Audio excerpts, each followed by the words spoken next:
So let's take a look at my passive skill tree for my crit version of my Wield Duelist. I start by taking the physical attack damage in the beginning and the attack speed and accuracy. Then I went for armor evasion life, I went for Art of the Gladiator, I went for bravery and Master of the Arena. I went for devilish, I went for Golem's Blood, Cloth and Chain, and I went for Blade Barrier and Ember Dexterity. Also have a Yule Sock there, which is overwhelming odds, which I must have in this build because I'm using Cleave. And this one is very cheap to get. You can actually get it through a quest reward in Act 5. I have Iron Reflexes, and I have this note here, this Life and Mana Leech note here. It's the only Mana Leech I need in the entire tree. Because of my skill Cleave, you can see that it have very low mana cost. And this note here is more than enough to sustain my mana indefinitely. Using Vitality Void. I have an Intelligence note here. You don't have to have this one. If you have enough Intelligence on your items, you don't need this one. I have Twin Taros for some good amount of crit chance. I have Thick Skin. And I have Fencing. I took the crit notes here in the beginning to give me a good amount of crit chance. Moving on. I went up here. I have another overwhelming odds here. You can only use 2. So, but they are very cheap, as I said before, to get. And they also grant you Fortify when you hit enemies, which are always nice. I have Berserking.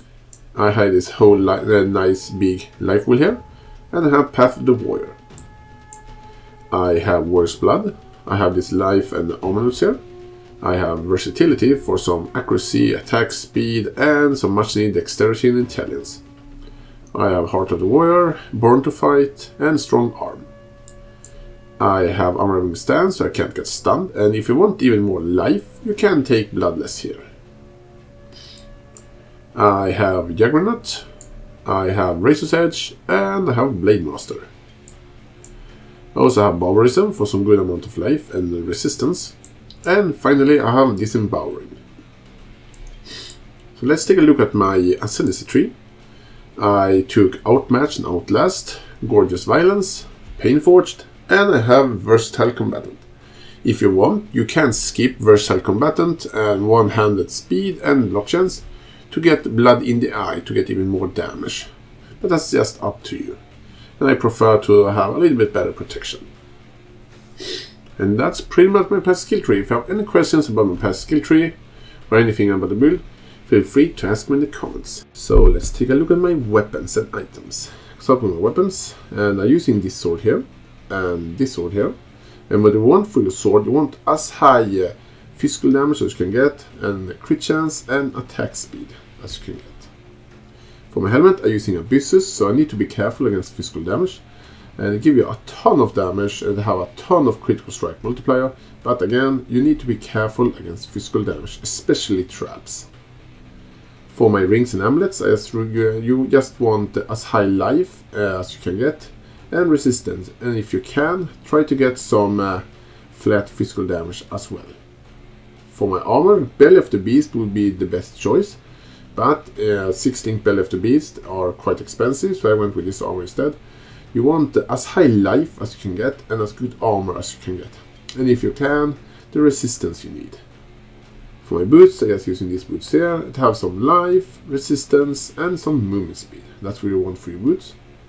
My belt, yes, a defensive belt. It has a lot of life. It has some resistance. It's a decent belt. But a rustic stash will be more powerful, and if you can, try to get some armor on your belt as well. And finally, my gloves. I went for life and resistance, and if you can, try to get some accuracy as well. For my flask, just using some internal life flask. Always use a remove bleeding flask. Then you can just use some high life flask, which give you a lot of life back and give it fast to you. I also use a Serious Promise. I have one armor flask, and I have just a Quicksilver flask. And that's pretty much my gear. If you have any questions, feel free to ask in the comments. So let's take a look at my skill gems and support gem. I can start with my main damage setup, which is Cleave. And this build can use Dual Strike with Might and Influence. You can see it on screen right now.